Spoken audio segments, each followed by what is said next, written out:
जवळपास 3 किलोमीटर अंतरावरती पसरलेला हा आहे महाराष्ट्रातील सर्वात मोठा भुईकोट किल्ला. भक्कम दुहेरी तटबंदी, विविध आकाराचे तब्बल 114 बुरुज आणि त्यावरील अनेक लहान मोठ्या तोफा, एकमेवा द्वितीय असा पाणी महल, अशा विविध गोष्टी जिथे पाहायला मिळतात तोच हा नळदुर्ग भुईकोट किल्ला. जय शिवराय मित्रांनो, मी सागर मदने. स्वागत आहे तुमच्या सगळ्यांचं आपल्या युट्यूब चॅनलमध्ये. सध्या मी आहे मराठवाड्यातल्या धाराशिव जिल्ह्यामध्ये, जो नळदुर्ग किल्ला आहे त्या किल्ल्यावरती. खरं तर बरेच लोक असं म्हणतात की महाराष्ट्रातला हा सगळ्यात मोठा भुईकोट किल्ला आहे. फार सुंदर असा किल्ला आहे. किल्ल्यावरती नरमादी धबधबा आहे, जो पाहण्यासाठी महाराष्ट्रातून आणि महाराष्ट्राच्या बाहेरून लाखो लोक या किल्ल्यावरती येत असतात. तर चला मग व्हिडिओला सुरुवात करूयात आणि पाहूयात धाराशिव जिल्ह्यातला सर्वात प्रसिद्ध असा नळदुर्ग भुईकोट किल्ला. महाराष्ट्रातील धाराशिव जिल्ह्यामध्ये तुळजापूर या तालुक्याच्या ठिकाणापासून अवघ्या 32 किलोमीटर अंतरावरती नळदुर्ग हा भुईकोट किल्ला आहे. किल्ल्याची भक्कम तटबंदी आणि बुरुजाचे बांधकाम पाहताच किल्ल्याच्या भव्यतेचा आपल्याला सहजपणे अंदाज येऊ लागतो. सुरुवातीला प्रवेशद्वारावरच आपल्याला किल्ला पाहण्यासाठी तिकीट काढावे लागते. 40 रुपये प्रति व्यक्ती इतके तिकीट आपल्याकडून घेतले जाते. हा आहे किल्ल्याचा पहिला दरवाजा. शत्रूला चकवा देण्यासाठी या प्रवेशद्वाराची रचना नागमोडी आकारात केली आहे.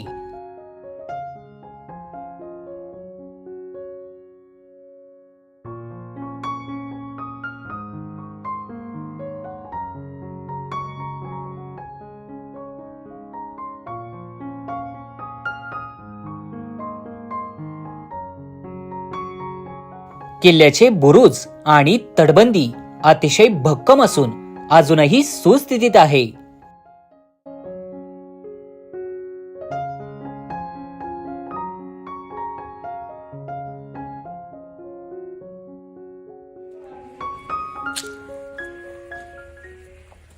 या भुईकोट किल्ल्याच्या पहिल्या प्रवेशद्वारातून आता आपण पुढे आलेलो आहे. महाराष्ट्रातील इतर भुईकोट किल्ल्यांप्रमाणेच याचं देखील बांधकाम अतिशय भक्कम अशा स्वरूपाचं आहे. तुम्ही इकडे बघू शकता, हा बुरुज आपल्याला दिसतोय. मागच्या बाजूला काही कमानी बांधकाम आपल्याला दिसतंय. आता आपण या किल्ल्याच्या आणखी एका महत्वाच्या आणि भव्य दिव्य अशा प्रवेशद्वाराच्या जवळ आलेलो आहे. प्रवेशद्वाराच्या शेजारीच अशा काही लहान खोल्यांचा अवशेष आहे. याच्यामध्ये जर पाहिलं तर पूर्ण अंधार आहे आणि वरच्या बाजूला वटवाघूळ वगैरे आहेत. अंधार असल्यामुळे दिसत नसेल कदाचित.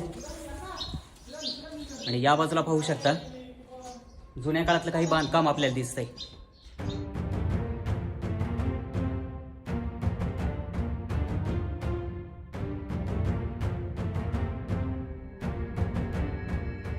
आकर्षक बांधणी असलेला हा आहे किल्ल्याचा हुलमुख दरवाजा.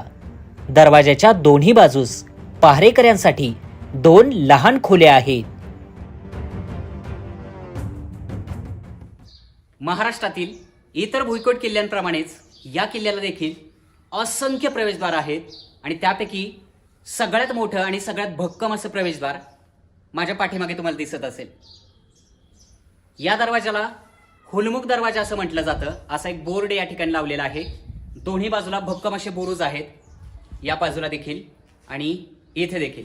आणि याच बुरुजाच्या आतमध्ये पहारेकऱ्यांसाठी काही खोल्या काढलेल्या आहेत. या खोलीच्या आतमध्ये वरच्या बाजूला वटवाघूळ सुद्धा आपल्याला पाहायला मिळतात. आणि हे मागच्या बाजूचं बांधकाम आपल्याला दिसेल.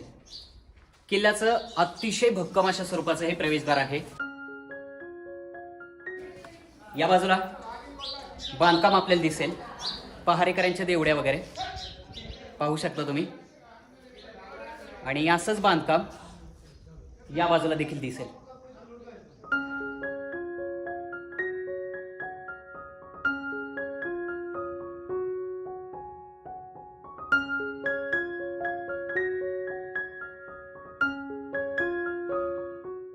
प्रचंड विस्तार असलेला हा किल्ला तब्बल 105 एकरवर पसरला असून रणमंडल आणि नळदुर्ग हे 2 वेगवेगळ्या उंचवट्यावर वसलेले जोड किल्ले आहेत. नळदुर्ग किल्ल्याचा संबंध पुराण काळातील नल दमयंतीशी जोडला जातो. नल राजाने हा किल्ला बांधला. राजाच्या नावावरूनच किल्ल्याला नळदुर्ग हे नाव पडले. हा किल्ला राजा नळ याने आपल्या मुलासाठी बांधला याचा उल्लेख तारिक ए फरिश्ता या ग्रंथात आहे.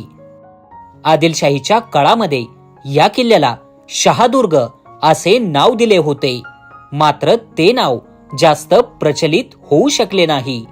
किल्ल्याची खरी ओळख ही नळदुर्ग याच नावाने कायम राहिली. चालुक्य राजा कीर्तिवर्मन याने इसवी सन 567 मध्ये नल राजवटीच्या ताब्यातून हा किल्ला जिंकला. इसवी सन 1357 मध्ये नळदुर्ग बहामनी राजवटीच्या ताब्यात गेला. बहामनी राज्याच्या विघटनानंतर हा किल्ला आदिलशहा आणि नंतर मुघलांच्या ताब्यात गेला. इसवी सन 1700च्या नंतर हा किल्ला मराठेशाहीच्या ताब्यात आला होता. शेवटच्या काळात हा किल्ला हैदराबादची निजामशाही आणि नंतर ब्रिटिशांच्या ताब्यात राहिला. किल्ल्यावर असलेली ही वास्तू म्हणजे हत्तीखाना. हत्तीखान्याच्या बाहेरील बाजूस दगडावर हत्तीचे शिल्प कोरलेले दिसते.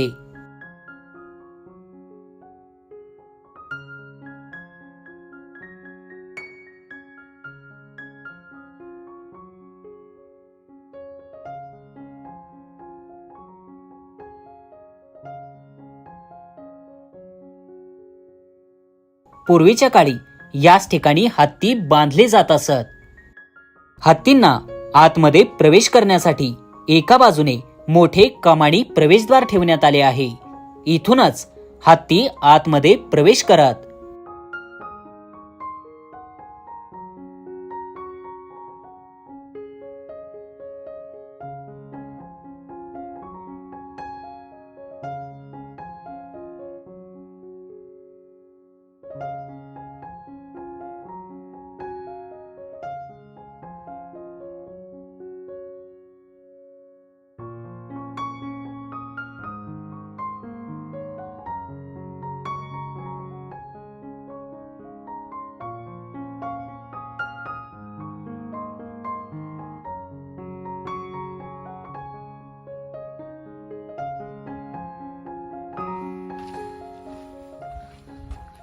आणि त्यानंतर या ठिकाणी आपल्याला हत्तीखान्याचं जे मुख्य प्रवेशद्वार आहे ते पाहायला मिळेल. याची रचना इतकी भव्य दिव्य आहे, याच्यावरून आपल्या सहजपणे लक्षात येईल की पूर्वीच्या काळी या मार्गाने हत्ती या हत्तीखान्याच्या आतमध्ये प्रवेश करत असतील आणि म्हणून या प्रवेशद्वाराची रचना ही इतर प्रवेशद्वारांच्या तुलनेनं अतिशय भव्य दिव्य आणि फार मोठी अशा स्वरूपाची आपल्याला इथे पाहायला मिळते.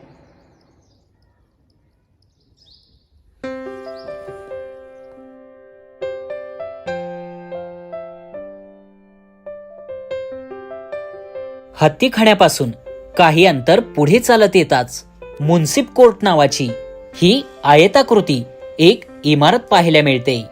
या इमारतीच्या समोरच एक भली मोठी लोखंडी तोफ आहे.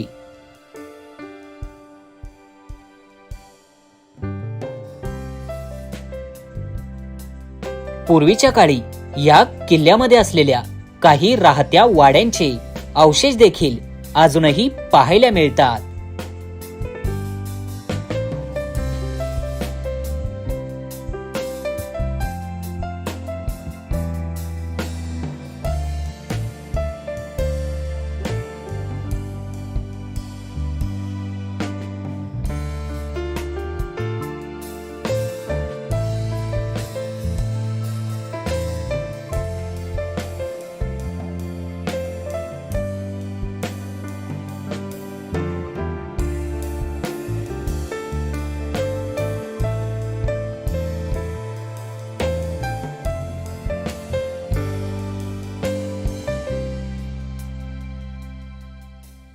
मित्रांनो, या भुईकोट किल्ल्यामध्ये देखील आपल्याला असंख्य लहान मोठ्या तोफा पाहायला मिळतात आणि त्यापैकी लांबीच्या बाबतीत जर पाहिली ना तर या किल्ल्यावरची सगळ्यात मोठी तोफ आपल्याला या ठिकाणी पाहायला मिळेल. तुम्ही पाहू शकता अंदाजे 25 फुटांपेक्षाही जास्त या तोफेची लांबी असू शकते आणि त्याची रुंदी मात्र फार कमी आहे, पण लांबीला मात्र जास्त असल्यामुळे याच्यामध्ये जे तोफगोळे आहेत किंवा जो दारुगोळा आहे तो जास्त प्रमाणात भरला जात असेल आणि एकाच वेळी जास्त वेळ शत्रूवरती आक्रमण करण्यासाठी या तोफेचा पूर्वी वापर होत असेल.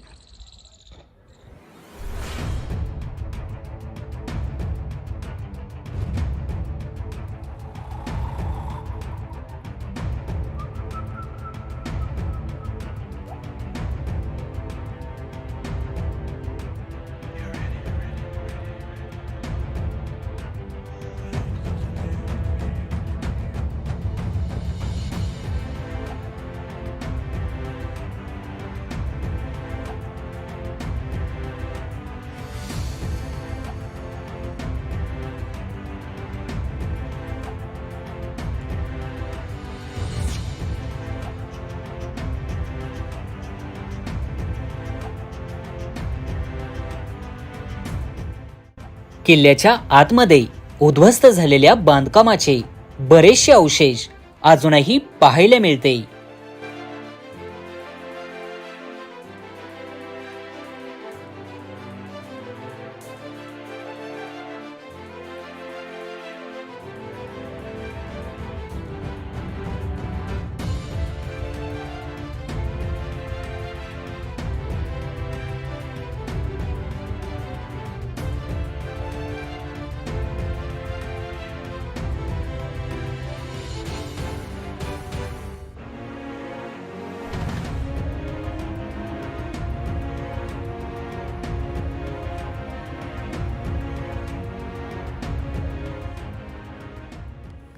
तुम्ही पाहू शकता सध्या उन्हाळा चालू आहे, परंतु किल्ल्याच्या बाजूला जी नदी आहे ना, नदी मात्र तुडुंब भरून वाहते.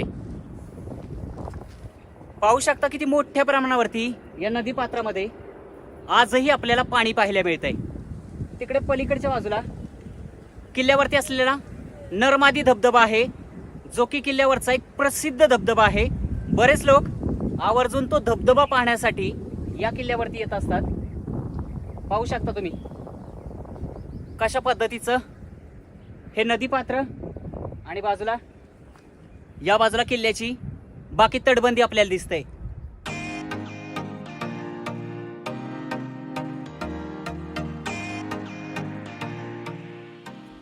या किल्ल्यावरची सर्वात वैशिष्ट्यपूर्ण जागा किंवा एक बांधकाम म्हणजे या बाजूचे 9 बुरुज. पाहू शकता तुम्ही कशा पद्धतीचं बांधकाम आहे. हे प्रवेशद्वार आहे, इथून आपल्याला पुढे जायचंय आणि पलीकडच्या बाजूने पाहिल्यानंतर हे 9 बुरुज आपल्याला अगदी व्यवस्थित पाहायला मिळतात. इथून आता आपण वरती जाऊयात आणि पाहूयात वरच्या बाजूला याची रचना कशी येते. अजूनही फार भक्कम अशा स्वरूपाचं बांधकाम आहे. जीर्णोद्धाराचं बरंच काम झालंय, कारण इथे सिमेंटचं वगैरे थोडंफार बांधकाम आपण पाहू शकतो.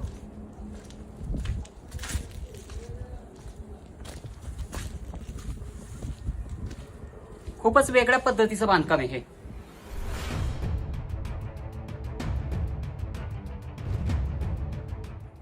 या किल्ल्यावरील 9 बुरुजांच्या वरती आता मी सध्या आहे.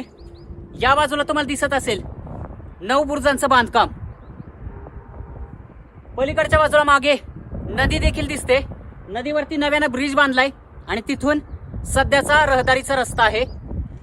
आणि तुम्ही या बाजूला पाहू शकता तटबंदी आपल्याला दिसते दूरपर्यंत. आणि आपल्याला आता इथून मागच्या बाजूला जायचंय.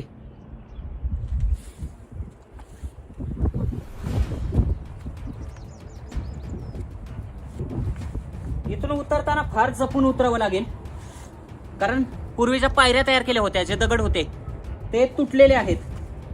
काही लोकांनी कदाचित तोडलेले असावेत.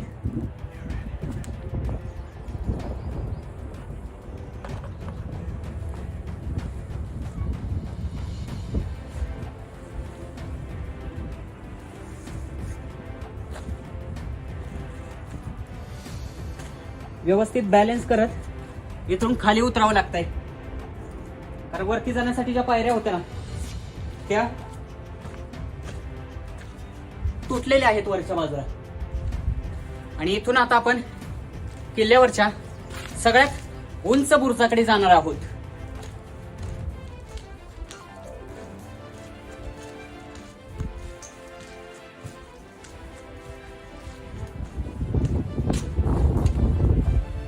फारच जबरदस्त अशा पद्धतीचं बांधकाम आपल्याला या 9 बुरुजांचं पाहायला मिळालं.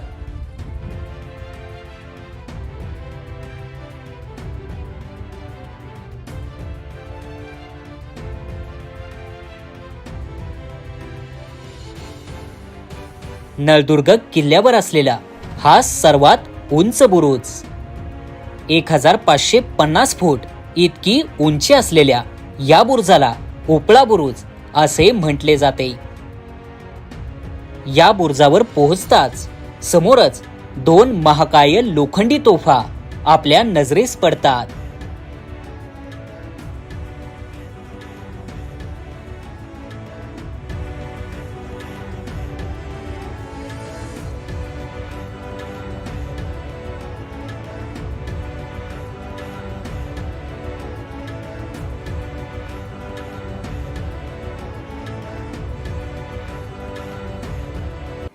याच बुरुजाच्या आतमध्ये एक लहान भुयारी मार्ग आहे. या मार्गाने काही पायऱ्या उतरून खाली जाताच टेहाणीसाठी तयार केलेली पहारेकऱ्यांची एक आकर्षक खोली आहे.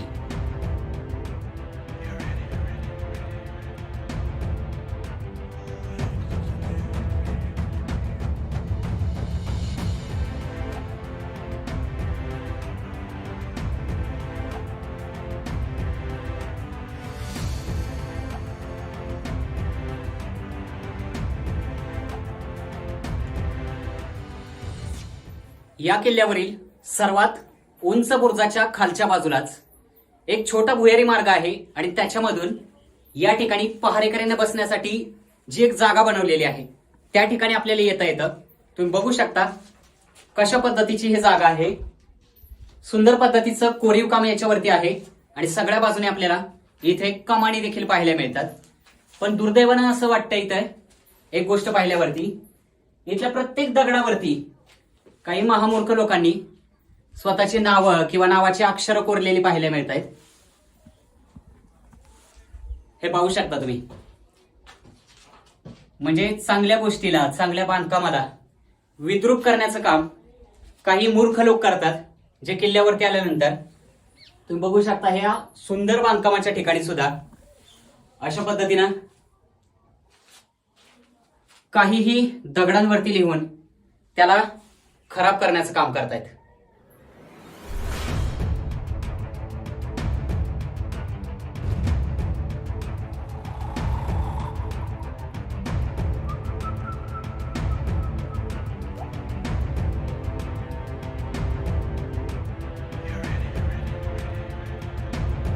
उपळा बुरुजाच्या जवळच एक कोठार पाहायला मिळते.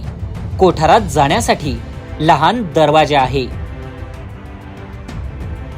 काही प्रमाणात पडझड झाली असली तरीही कोठाराचे बांधकाम मात्र अजूनही भक्कम आहे.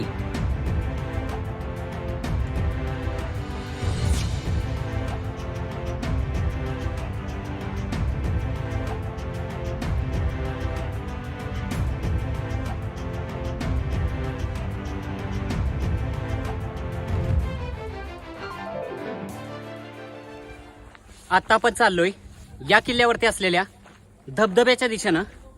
या ठिकाणी नरमादी धबधबा आहे जो की फार प्रसिद्ध आहे. या किल्ल्याची जी आत्ताची खरी ओळख आहे किंवा ज्यामुळे पावसाळ्यात बरेच लोक इकडे येतात त्याचं रिझन म्हणजे इथे असलेला नरमादी धबधबा. तिकडेच आता आपण जातोय. जाताना आपल्याला जुन्या काळातलं आणखी काही बांधकाम पाहायला मिळालं. पाहू शकता तुम्ही जुन्या कमानी वगैरे. आणि इथे हे प्रवेशद्वार. तर आता आपण इथून खाली जाऊयात.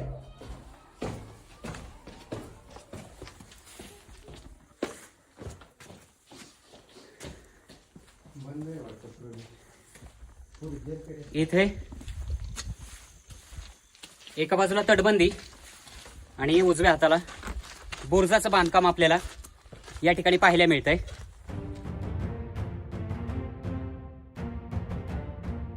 किल्ल्याच्या बरोबर मध्यभागी बोर नदी वाहत असून नदीवर आदिलशहा दुसरा याने धरण बांधून धरणाच्या बेसॉल्ट दगडामध्ये मधोमध खाली पाणी महल बांधला होता. किल्ल्याचे मुख्य आकर्षण असलेले नरमादी धबधबे याच ठिकाणावरून वाहतात.